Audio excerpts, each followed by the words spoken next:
you know, the point is, like, I have a long line of people that need to see me, and if I couldn't treat them, at least most of them, with something that I could do in that 1 hour time frame, then what would happen is they'd start calling their physicians that refer people to me, or their PT or their chiropractor, etc., and they'd say, "You sent me to Scott, but he can't see me for 3 or 4 weeks." Now, once they hear that once, maybe he was on vacation. Once they hear it twice, I'm probably not getting any more referrals. So it's really, really important to try to keep my line at a reasonable level. So if you have guys that are good at what they do, and they have kind of a nice long line of people trying to see them, giving them time in their practice is a pretty valuable concept. That they can have more time in their practice to do what they need to do. And for me, it's really important because I also run the business, so there's a lot of other duties I have to perform to keep that thing up and running and the doors open. You know, I don't just go in, put on my lab coat, and leave every day. I tried to do a little bit of a breakdown on finances. Don't use this to quote. This isn't like exactly what happens, but I can make 100 to 200 in an hour utilizing soles, and I could make. Let's see where it said for. Where does it say? So $400 or $300 for a custom orthotic. If I could do 5 of those, that's $1,500. So we're looking at about a 25% increase in revenue because of time. So yeah, the product's $100 versus $300 to $400 for a custom orthotic, but you're able to get people in and out a lot quicker, so you're increasing your revenue in that way. So it actually does make monetary sense. The only way it wouldn't make monetary sense if somebody just was struggling to get clients in their door, and if they got 3 clients a day, it might make more sense for them to do customs. But I also feel like there's a little bit of an ethical issue there. If there's a reasonable product for the customer to be able to get their hands on, it should definitely be considered. At least I would hope it would be considered. So, you know, there's a lot of support behind the product. We talked about that earlier too. Not just for the end user.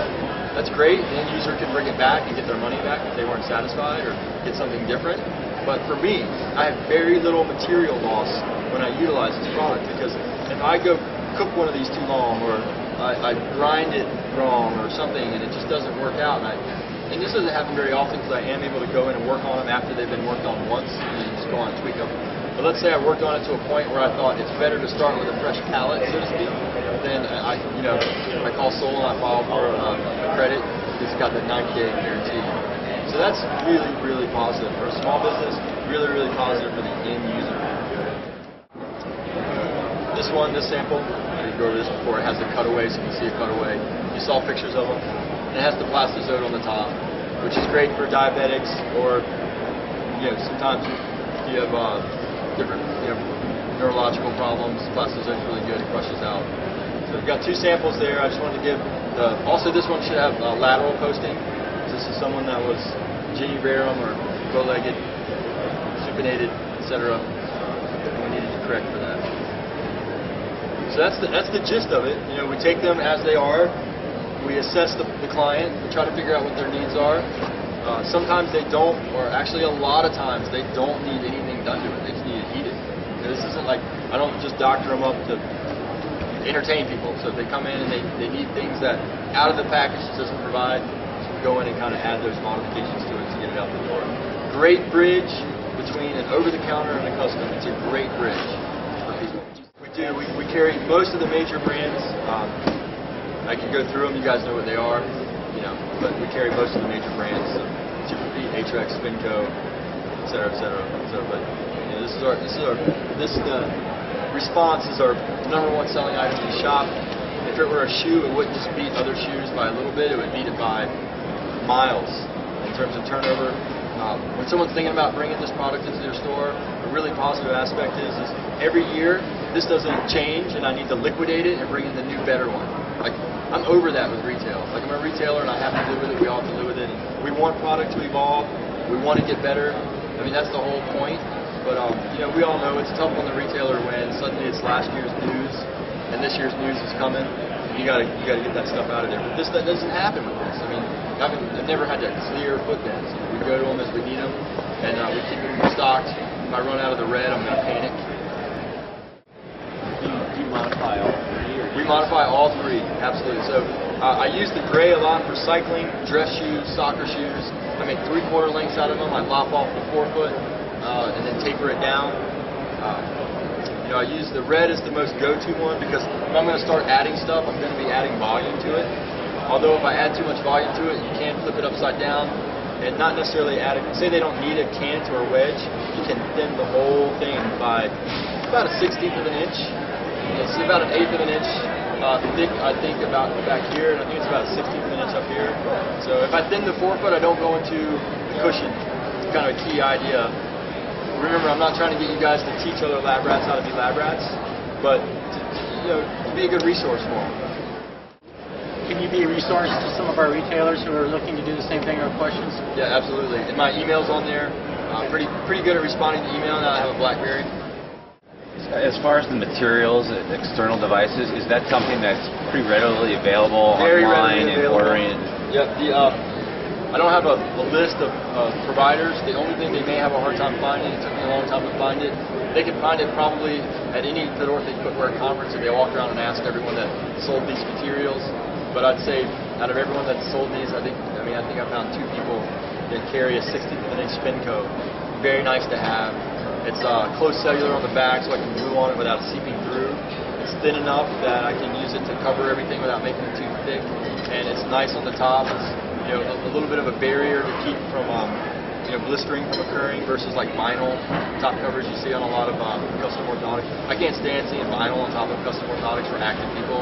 It just creates hot spots a lot of times. So yes, it's thin enough to use. Nice top cover for athletic purposes. Close cellular on the bottom. So I think this is big time here. And not to use. This is a little tip I kind of said earlier. If I'm trying to narrow up the heel, I'm going to use this thicker because as it sits in the dish, it's made the dish obviously more narrow inside than this that would sit in the dish. Pretty simple concept. So sometimes I want to do that because I've got a woman with a narrow heel, but a lot of times I don't.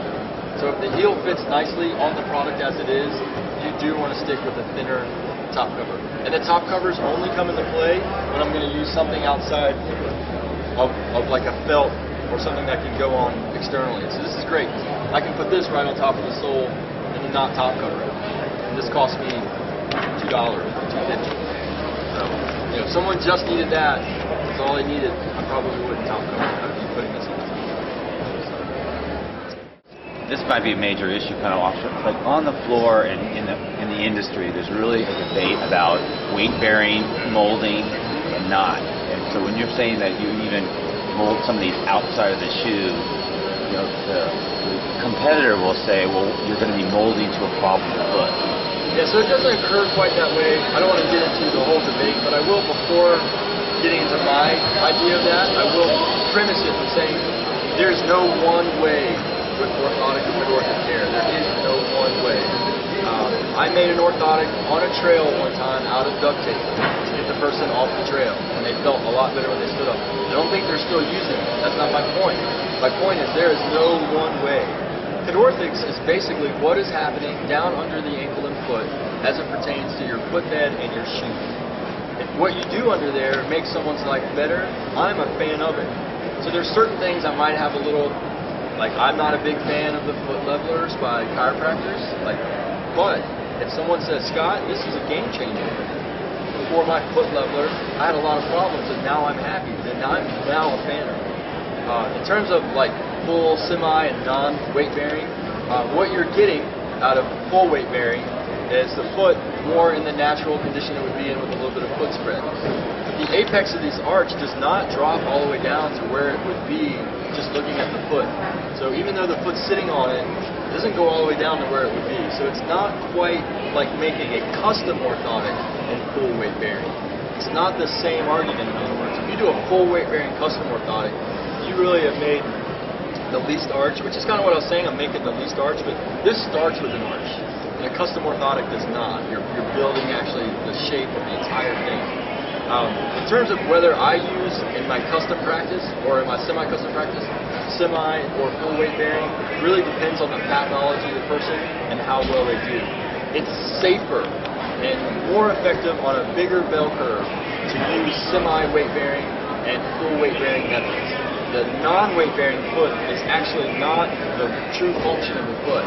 It's a false function of the foot. For certain pathologies, it can be exceptionally productive and beneficial to the client. So I'm not going to argue that non-weight bearing should never be done. But I'm going to say that, again, it's not the only way to do it, and it's going to come down to the problem, the diagnosis, and the person. So the more weight you put on the foot, obviously, the less arch you're going to produce in the shoe. Now, I'm also a big fan of moving people into things slowly. Like before they do a sole in our store on the floor, they come in and they need more arch. They might just get a scaffold pad put underneath the liner of their shoe to see how they do. And so for people to go from nothing to a non-weight bearing orthotic is a huge leap. And I think there should be definitely things tried on the way to this. You know, barring, there's always the individual circumstance that can outweigh or outshine what I'm saying. I'm just trying to talk in generalities here to make the conversation, but I believe that, you know, normally the foot, it's nice if it takes steps. If someone comes into my shop, just giving a hypothetical example, they're waiting, they just came from the podiatrist, he wants them to get new shoes because he said their shoes were bad, and they come to us for the shoes, and they're getting a custom orthotic. It's going to be 2 weeks before it comes back in the mail. They're in pain today. $45, $50, they're in pain today. They probably just paid more than that on a copay. It can be a bridge while they're waiting for their custom. We've done that a lot. Sometimes we do that and then find out later they actually liked their $45 insert more. They're a little bit dismissed when they find that because they've just done a lot more at the doctor's office. But you know, this would be great if you have podiatrists in your areas.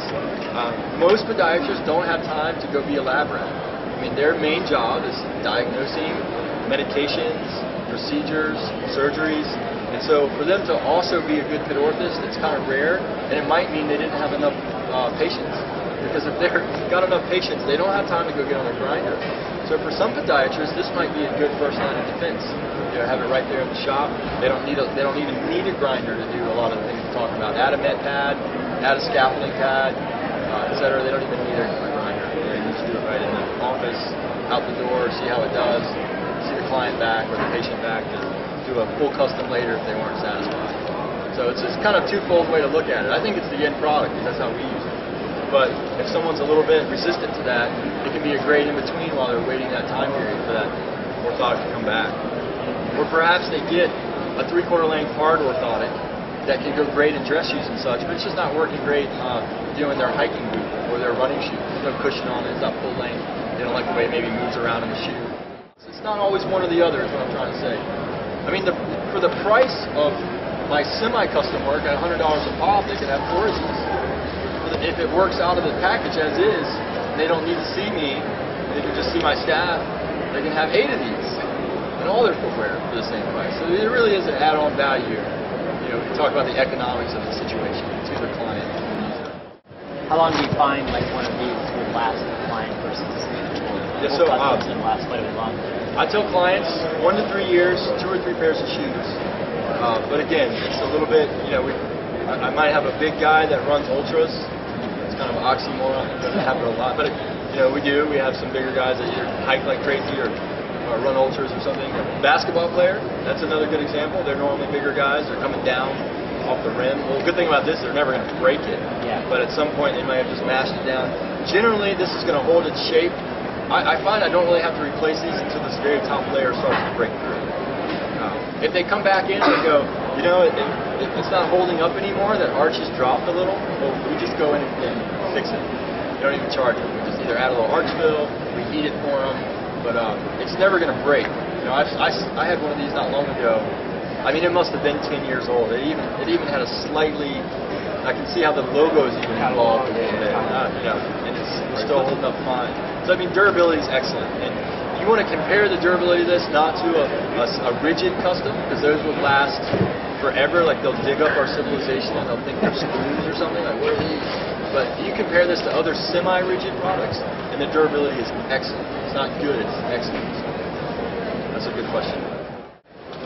But guys, thanks. Remember, I'm here after the show. I hope this helps you out in the field. That's mostly why they put me out here, to give you guys something extra out in the field to talk about or discuss, you know, your different accounts. Yeah, that's great. Yeah, interesting. Thanks. Works. All right, thanks. Thanks, Scott.